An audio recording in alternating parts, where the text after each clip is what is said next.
시편 51편 1절부터 19절입니다. 하나님이여, 주의 인자를 따라 내게 은혜를 베푸시며 주의 많은 긍휼을 따라 내 죄악을 지워주소서. 나의 죄악을 맑게 씻으시며 나의 죄를 깨끗이 제하소서. 물은 나는 내 죄가를 아오니 내 죄가 항상 내 앞에 있나이다. 내가 주께만 범죄하여 주의 목전에 악을 행하였사오니 주께서 말씀하실 때에 의로우시다 하고 주께서 심판하실 때에 순전하시다 하리이다. 내가 죄악 중에서 출생하였으며 어머니가 죄 중에서 나를 잉태하였나이다. 보소서, 주께서는 중심이 진실함을 원하시오니 내게 지혜를 은밀히 가르치시리이다. 우슬초로 나를 정결하게 하소서. 내가 정하리이다. 나의 죄를 씻어 주소서. 내가 눈보다 희리이다. 내게 즐겁고 기쁜 소리를 들려 주시사 주께서 꺾으신 뼈들도 즐거워하게 하소서. 주의 얼굴을 내 죄에서 돌이키시고 내 모든 죄악을 지워주소서. 하나님이여, 내 속에 정한 마음을 창조하시고 내 안에 정직한 영을 새롭게 하소서. 나를 주 앞에서 쫓아내지 마시며 주의 성령을 내게서 거두지 마소서. 주의 구원의 즐거움을 내게 회복시켜 주시고 자원하는 심령을 주사 나를 붙드소서. 그리하면 내가 범죄자에게 주의 도를 가르치리니 죄인들이 주께 돌아오리이다. 하나님이여, 나의 구원의 하나님이여, 피 흘린 죄에서 나를 건지소서. 내 혀가 주의 의를 높이 노래하리이다. 주여, 내 입술을 열어주소서. 내 입이 주를 찬송하여 전파하리이다. 주께서는 제사를 기뻐하지 아니하시나니 그렇지 아니하면 내가 드렸을 것이라. 주는 번제를 기뻐하지 아니하시나이다. 하나님께서 구하시는 제사는 상한 심령이라. 하나님이여, 상하고 통회하는 마음을 주께서 멸시하지 아니하시리이다. 주의 은택으로 시온에서 선을 행하시고 예루살렘 성을 쌓으소서. 그때 주께서 의로운 제사와 번제와 온전한 번제를 기뻐하시리니 그때 그들이 수수를 주의 제단에 드리리이다. 아멘. 오늘 말씀 시편 51편 1절부터 19절 말씀입니다. 시편 51편은 다윗의 시, 인도자를 따라 부르는 노래. 다윗이 밧세바와 동침한 후 선지자 나단이 그에게 왔을 때라는 표제어를 가진 시입니다. 그래서 이 시는 시편 전체에 나오는 7편의 참회시 가운데 하나입니다. 이런 참회의 모본으로 불릴 정도로 유명한데 표제에 나와 있는 대로 다윗이 간음과 살인이라는 극악한 그리고 비열한 죄를 연속적으로 범한 밧세바 사건에 대해 나단 선지자로부터 책망듣고 자기 죄를 참회하며 지은 시라는 것을 알 수가 있습니다. 따라서 이 시는 같은 참회시인 6편이나 32편과 그 배경이 같다 할 수 있습니다. 하지만 이 세 편의 시는 같은 사건을 배경으로 하고 있지만 그럼에도 강조하는 강조점이 약간씩의 차이가 있음을 볼 수가 있습니다. 먼저 6편은 밧세바 사건으로 인한 하나님의 그런 책망, 징계의 중함에 대한 호소와 사죄의 은총을 강구한 내용이 주를 이루는 반면에 32편은 범죄 자체에 대한 고백이나 사죄의 요청보다는 회개하고 사죄의 은총을 받은 자의 기쁨과 찬양 그리고 사죄의 과정에 대한 간증의 내용이 주를 이루고 있습니다. 한편 오늘 말씀 51편은 보다 근원적인 차원에서 자신의 죄를 통해 깨닫게 된 부패한 인간의 본성에 대한 다윗의 통찰력 그리고 죄가 필연적으로 야기시키는 하나님과의 교제가 단절되고 있음에 대해서 다윗의 영혼의 고통의 호소 및 호소와 함께 간절한 교제, 회복을 간구하고 그리고 신앙에 의해서 사죄와 구원을 확신하는 찬양의 내용이 주를 이루고 있음을 볼 수가 있습니다. 이렇게 볼 때 이 세 편의 시 가운데 51편, 6편, 32편, 51편의 시 가운데 오늘 말씀이 51편이 가장 먼저 지어졌을 것이다 라고 볼 수가 있습니다. 이런 가운데 오늘 말씀을 볼 때 먼저 1절부터 9절은 다윗이 자신의 죄를 시인함과 동시에 자신이 그런 죄를 범할 수밖에 없었던 원인으로 부패한 인간의 본성을 고백하면서 하나님께 자신의 죄를 도말해달라 간구합니다. 그리고 10절부터 12절은 그 본성을, 죄의 본성을 타고난 자신의 성령을 통해 근본적으로 변화시켜달라, 정직하고 신실하게 해달라 요청하면서 구원의 기쁨을 회복시켜 줄 것을 요구합니다. 마지막으로 13절부터 19절은 회복의 은혜 체험을 전제로 하나님께 세 가지 서원, 즉 범죄자에게 주의 도를 가르치고 주의 의를 찬양하고 바른 제사를 드리겠다, 참 제사를 드리겠다 서원하는 그러한 내용입니다. 이런 말씀 가운데, 이런 모습 가운데 오늘 말씀을 생각해 보면 다윗이 자신의 모습을 돌아보면서, 자신의 죄를 돌아보면서 지은 오늘 이 시를 통해서 우리가 생각할 수 있는 것, 다윗이 간구하는 것이 무엇인가를 보게 됩니다. 2절 말씀을 보면서 다윗이 간구하는 게 무엇인가? 자신의 죄를 깨끗하게 해달라라는 것입니다. 다윗뿐만 아니라 우리 모두에게도 늘 동일하게 존재하는 것은 우리 본성에 있는 죄성입니다. 이 죄성으로 인해서 우리가 죄를 짓게 됩니다. 그러면 이 죄로부터 우리가 자유로울 수 있다면 얼마나 좋겠는가?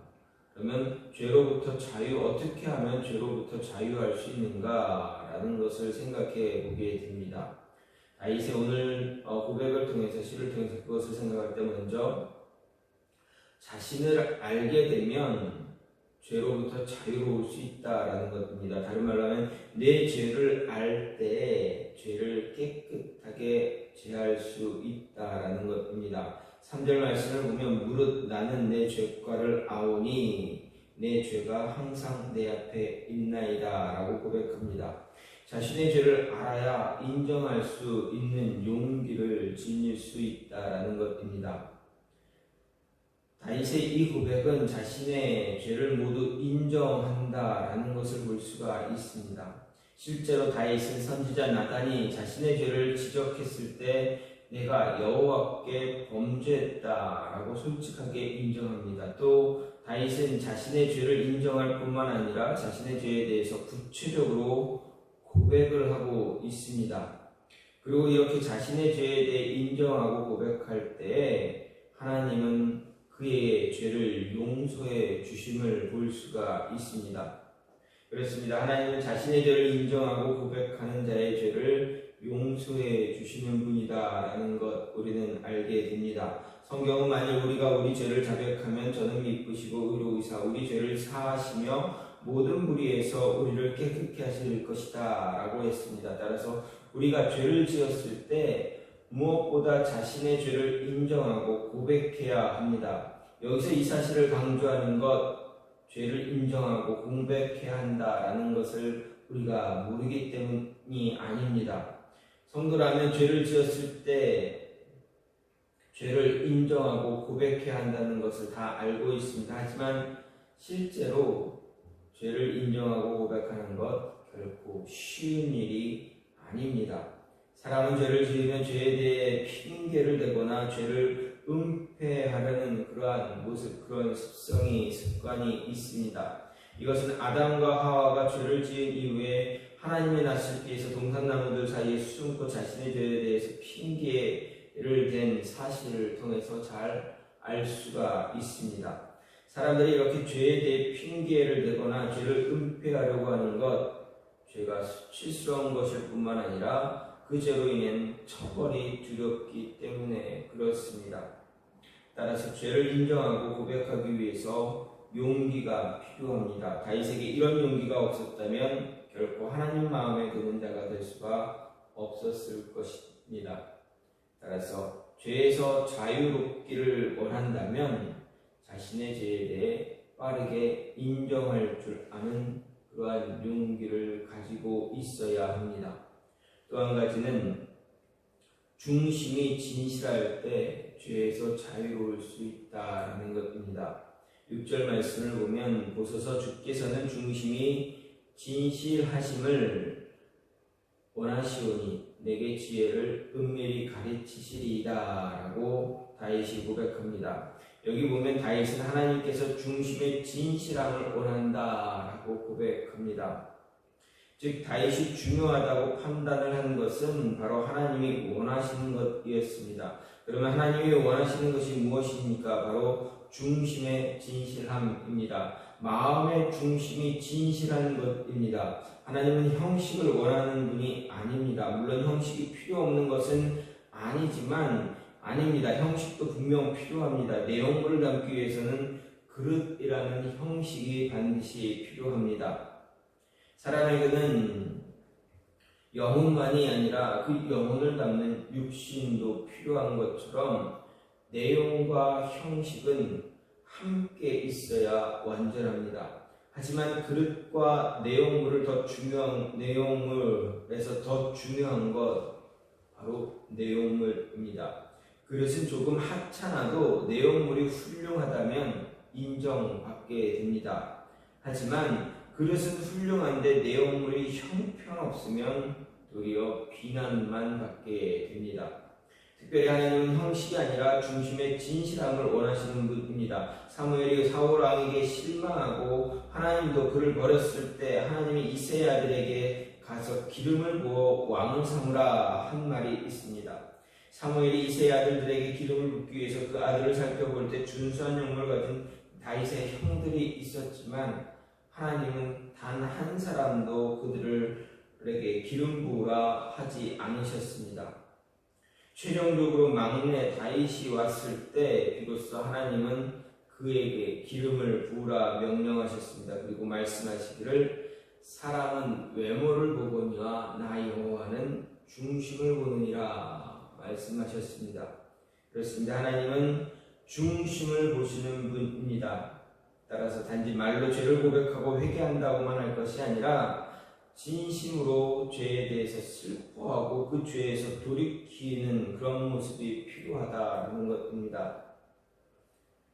죄에 대해서 통회하는 마음을 가질 수 있어야만 합니다. 그리고 마음 중심의 진실함을 드릴 때 하나님은 기뻐하실 뿐만 아니라 우리로 하여금 죄에서 자유롭게 해 주신다라는 것 기억해야 합니다. 마지막으로 하나님께서 우리가 죄에서 자유로울 수 있기를 원한다면 상한 심령의 제사를 드릴 때 죄에서 자유로울 수 있다라는 것입니다. 17절 말씀을 보면 하나님께서 구하시는 제사는 상한 심령이라 하나님이여 상하고 통회하는 마음을 주께서 멸하지 아니하시리이다 라고 다윗은 고백합니다.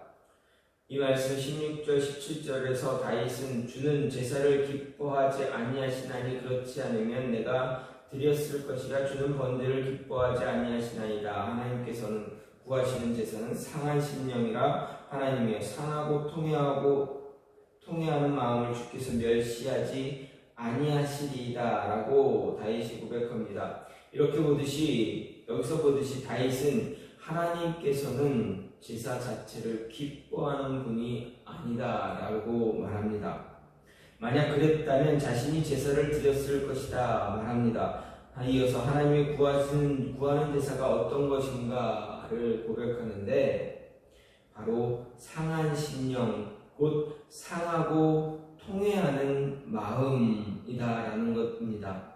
실제로 하나님은 제사 그 자체를 기뻐하는 분이 아니다라는 것입니다. 하나님은 이스라엘 백성들에게 제사를 드리라 명령하셨지만 제물이 탐이 나서 요구하신 것이 아닙니다. 이 세상의 모든 것은 하나님의 것입니다. 또 하나님의 제물을 드리는 또 하나님이 제물을 드시는 것도 아닙니다. 따라서 인간이 우리가 제사를 드린다면 그것은 하나님께 손해가 될 수 있습니다. 하나님의 것으로 하나님께 제사를 드리는 것 결코 기쁜 일이 아닙니다. 우리도 마찬가지입니다. 내 것을 가지고 나에게 어떤 많은 음식을 차리고 나를 경배한다. 별로 좋은 모습은 아닐 것입니다. 기쁜 모습은 아닐 것입니다. 누군가를 존경하고 누군가를 세우기 위해서 한다면 자신의 것을 드려야 더 바른 모습입니다. 그러면 하나님이 원하시는 것, 기뻐하시는 것 무엇인가? 다윗이 고백하기를 하나님이 기뻐하는 것이 바로 상한 심령이다 말합니다. 즉 상한 심령의 제사를 기뻐하신다는 것입니다. 무슨 말입니까? 하나님은 기름진 제물을 드리는 형식적인 제사가 아니라 깨지고 상해서 기댈 곳 없는 자신의 백성이 상한 마음으로 하나님께 나오는 것을 참 제사로 기뻐 받으신다라는 것입니다.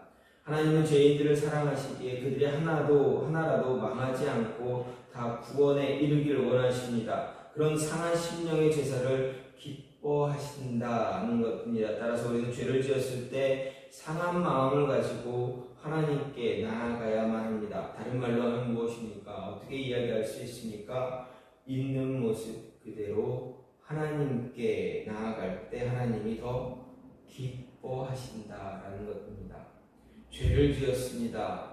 나는 죄를 너무 많이 지어서 이 죄를 어떻게 좀 한 다음에 하나님께 나가겠습니다. 라는 이런 모습이 아니라 있는 모습 그대로 죄를 지었으면 지은 모습 그대로 하나님께 나와 고백하고 간구하고 있는 그대로 자신을 드리는 것, 그럴 때 하나님은 더 기뻐하신다라는 것입니다. 이런 모습을 가지기 위해서 노력할 때 죄에서 자유로울 수가 있습니다. 왜 그렇습니까? 내가 어떤 모습이든 상관없이 하나님께 가까이 가고자 하기 때문에 그렇습니다.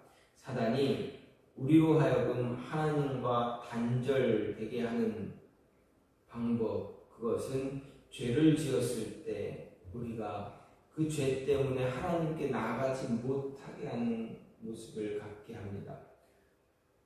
하나님과 어느 정도 거리가 있을 때 복음이 들어가면 어떻게 됩니까? 복음을 전하면 어떻게 합니까?